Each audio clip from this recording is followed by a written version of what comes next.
If you look at how US students are doing on a world stage, unfortunately in math, we're doing really badly compared to a lot of other countries. For students to really learn well, they need to have a sequence of topics, which is in the right order, which is very sequential and very logical, and which teaches the right topics at the right age level and explains things in a way that reflects the structure of mathematics. And unfortunately, what a lot of our students have, especially in inner city schools, is very fragmentary curricula. They have curricula that don't build in this logical way, so students don't have an opportunity to form mathematical connections. And the problem is that mathematics is a subject that really builds on itself from topic to topic and from year to year. So if a child develops a misconception, that's going to have a snowball effect. The next year, they're not going to understand what's going on in their math class because they don't have the foundation for it. And the year after that, it'll get even worse. So the question is, how do you remedy this? Well, you need to look across the world and ask, what are the countries that have developed really great curriculum? And so Reasoning Mind has an office in Moscow because we work with the very best teachers and curriculum developers in Russia to bring the best curricula of Russia into US classrooms. And so what that means is that these students are now having a completely different experience with mathematics.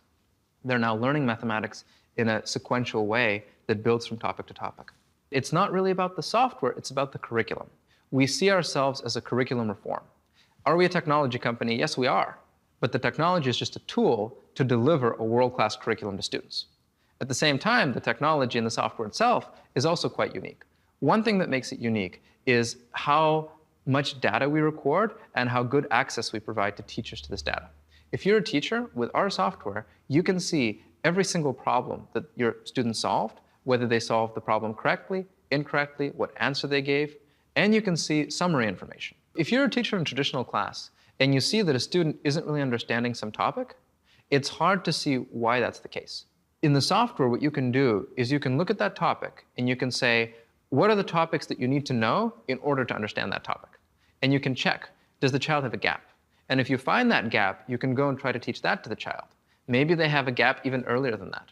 So you might have a 6th grade student who's confused because they don't understand something from 2nd grade.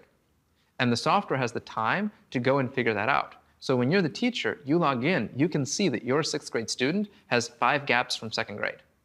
And as a teacher in a traditional classroom, you'd have never had the opportunity to sit down and take the time to track that down. But the software can, because it's individual for each child. And then the teacher gets that information and can use that to help fill in those gaps. If you visit a Reasoning Mind classroom, the first thing you notice is that you can hear a pin drop. The students are completely focused on their computers. And if you come before the start of the class, the kids come in and they go straight to the computer without being told by the teacher. They log in and they start working. Why do they do this? Well, it's a few reasons. First of all, they're getting points for everything they do. So yes, it's math instruction, but it's a game for students. They get streaks by solving several problems correct in a row. They get animations. They can use their points to buy virtual prizes. It's not just providing instruction, it's providing instruction in a fun game setting. And this is all very important and exciting to a child who at home is used to playing Nintendo, Game Gear, you name it, so they're used to that level of entertainment. If you can bring even a small portion of that into the classroom, think of what an enormous difference it makes for that child's engagement. What Reasoning Mind does for students isn't just math. It's not math in a narrow sense. It's really math as a tool for developing thinking skills. It's not giving them boring problems that they already know how to solve, because once you know how to solve it, you move on. It's not giving them problems that are, way beyond them and keeping them there. If they're struggling, the program slows down, takes them back, helps really scaffold and support the child, and helps them back to where they should be, helps them back on track.